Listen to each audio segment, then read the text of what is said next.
Today I'm going to talk about the literary art of close reading. Close reading is a particular type of literary interpretation that stays very closely to the words of the text. It's not the only method of interpretation, far from it, but it is an excellent skill that helps us to read actively and critically. Let's jump right in and look at a passage.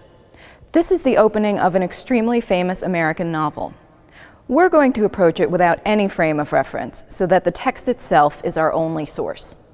A few of you may recognize it, but try to put that to one side for now. If you haven't printed it out yet, go ahead and print out the document version. It'll be very helpful to have it in front of you. Pay close attention to the details: word choice, sentence structure, and the slow reveal of information. What information does this passage give you? What is being left out? Let's start with the first two lines and break it down slowly. Look closely at this. What type of description are we getting? What jumps out at you? There are a lot of possibilities here. Some people might notice the colors. Others might have first noticed that we're getting a lot of information about weather. Or you might have focused on the landscape, the picture of nature that we're getting.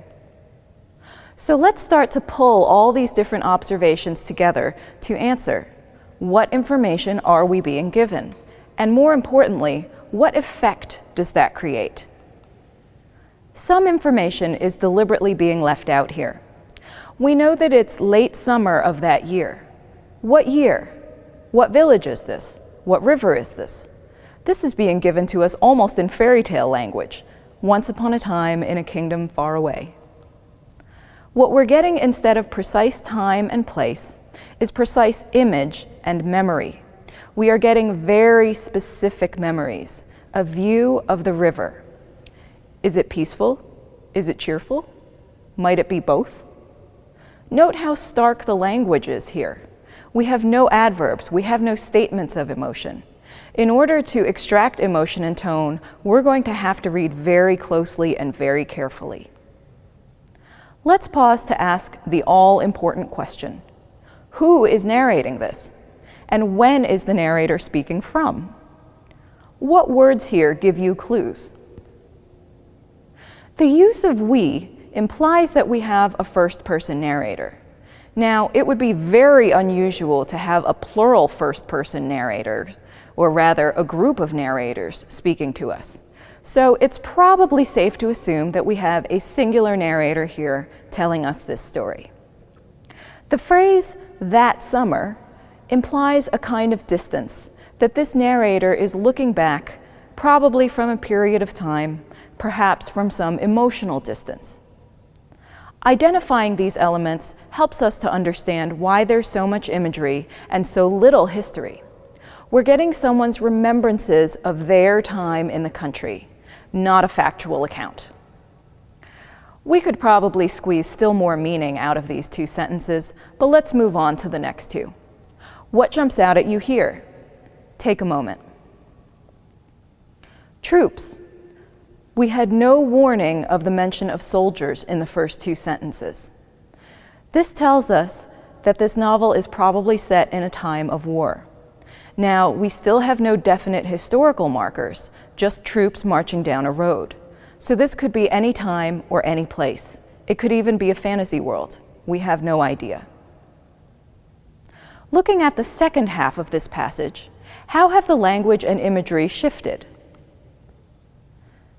There's a big change here from a broad landscape to a much smaller picture. Note the constant repetition of road and dust. This makes the image extremely powerful, or perhaps you find it monotonous. We also have a new mention of leaves. Might this image possibly be ominous? We know it's late summer, and it shouldn't be a big surprise that the leaves are falling early. But the mention of the leaves, right next to the soldiers marching down the road, implies perhaps that the soldiers are also headed for an untimely death. Also note how little color we have in this section compared to the first. The only mention we have is of the road that is bare and white.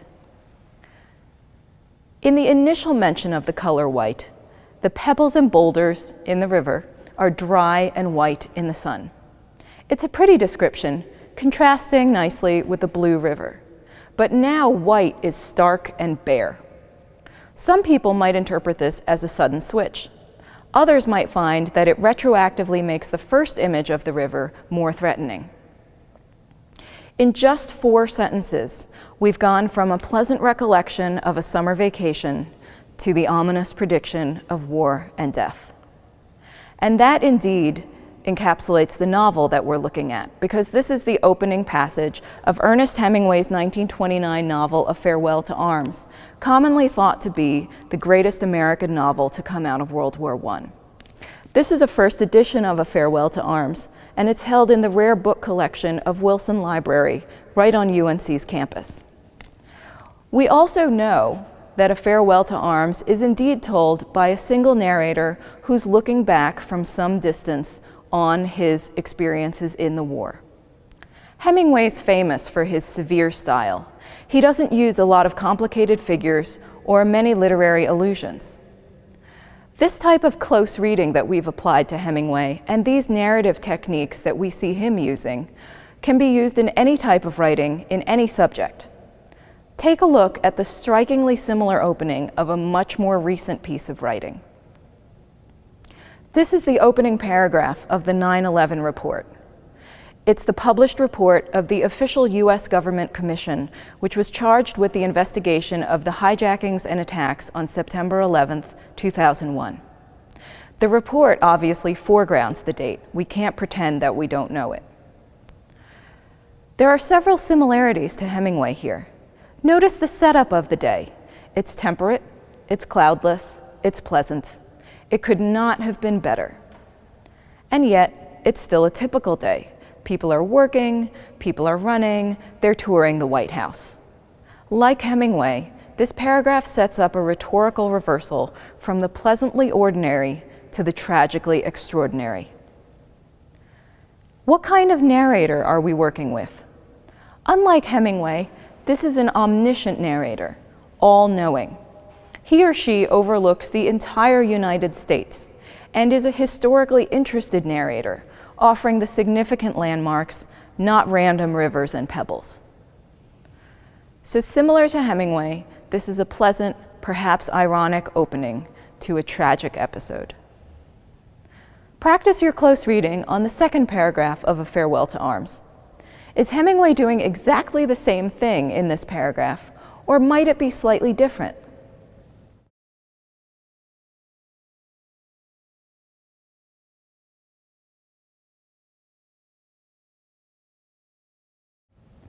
Next time, I'll discuss a more contextual, what's called a historicist interpretation of the novel, which will let us bring in information outside of the text, like World War I history and Hemingway's personal experience.